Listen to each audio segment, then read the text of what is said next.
Hi, എല്ലാവർക്കും പുതിയ വീഡിയോയിലേക്ക് സ്വാഗതം. ദേവാദിദേവനായ മഹേശ്വരൻ്റെ പ്രിയ പുഷ്പങ്ങളെപ്പറ്റിയാണ് ഇന്നത്തെ വീഡിയോയിൽ പറയുന്നത്. പ്രധാനമായും 2 രൂപത്തിലാണ് ശിവനെ ആരാധിക്കുന്നത്. പൂജയുടെ ആദ്യ രൂപം ശിവലിംഗമാണ്. ശിവലിംഗം സൃഷ്ടിയെയും പ്രപഞ്ച ഊർജത്തെയും പ്രതീകപ്പെടുത്തുന്നു. ശിവലിംഗാരാധന ശിവൻ്റെയും ശക്തി പാർവതീദേവിയുടെയും ഐക്യത്തെ പ്രതിനിധീകരിക്കുന്നു. അത് പ്രപഞ്ചത്തിൻ്റെ സൃഷ്ടിയിൽ കലാശിക്കുന്നു. ശിവലിംഗത്തെ പൂജിക്കുമ്പോൾ മഹാദേവനെ പ്രസാദിപ്പിക്കുവാൻ ഭഗവാൻ ഇഷ്ടപ്പെട്ട പൂക്കൾ അർപ്പിക്കുന്നത് വളരെ നല്ലതാണ്. ഭഗവാന് പ്രിയപ്പെട്ട കുറച്ച് പുഷ്പങ്ങളാണ് ഇവിടെ പറയുന്നത്. അതിൽ ആദ്യത്തേത് ബിൽവ ഇലകൾ. സാങ്കേതികമായി ഇത് ഒരു പുഷ്പമല്ലെങ്കിലും ഈ പുണ്യവൃക്ഷത്തിൽ പരമശിവൻ ഉണ്ടെന്ന് വിശ്വസിക്കപ്പെടുന്നു. ബിൽവ ഇലകൾ ശിവന് അർപ്പിക്കാൻ പറ്റിയ പവിത്രമായ ഇലകളാണ്. വളരെയധികം പ്രാധാന്യമുള്ളതാണിത്. ബിൽവയുടെ ഇലകൾ ശിവന്റെ 3 കണ്ണുകളോട് സാമ്യമുള്ളതിനാൽ ത്രിപത്ര എന്ന പേരും ഈ ഇലകൾക്ക് ഉണ്ട്. ഈ ഇലകൾ മഹാദേവന് അർപ്പിക്കുമ്പോൾ ദൈവകടാക്ഷം ലഭിക്കുമെന്ന വിശ്വാസം. അടുത്തത് ധാതുര പൂക്കൾ അഥവാ ഉമ്മത്ത.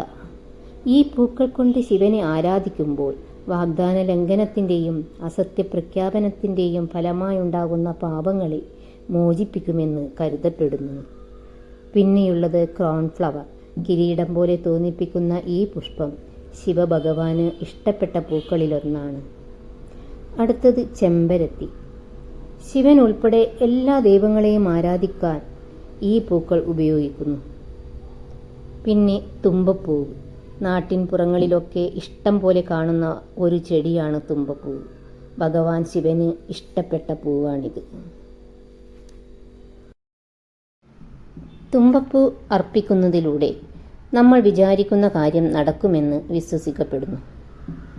നെക്സ്റ്റ് റോസാപ്പൂ.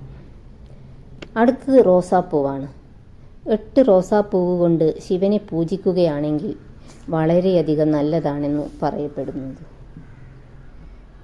പിന്നെ താമരപ്പൂവ് കൊണ്ടും ശിവനെ പൂജിക്കുകയാണെങ്കിൽ സമ്പത്ത് അധികരിക്കും, പ്രത്യേകിച്ച് നീലത്താമര. പിന്നെയുള്ളത് തെച്ചിപ്പൂവ്.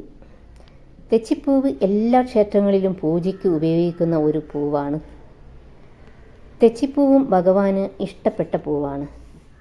ദൈവത്തെ പൂജിക്കുമ്പോൾ പൂക്കളും ചേർത്ത് പൂജിക്കുകയാണെങ്കിൽ ദൈവത്തെ വേഗത്തിൽ പ്രസാദിപ്പിക്കുവാൻ കഴിയുമെന്നാണ് വിശ്വാസം. ഓം നമഃ ശിവായ. ഈ വീഡിയോ നിങ്ങൾക്ക് ഇഷ്ടപ്പെട്ടാൽ സബ്സ്ക്രൈബ്, ലൈക്ക്, ഷെയർ ഒക്കെ ചെയ്യണേ. Thank you.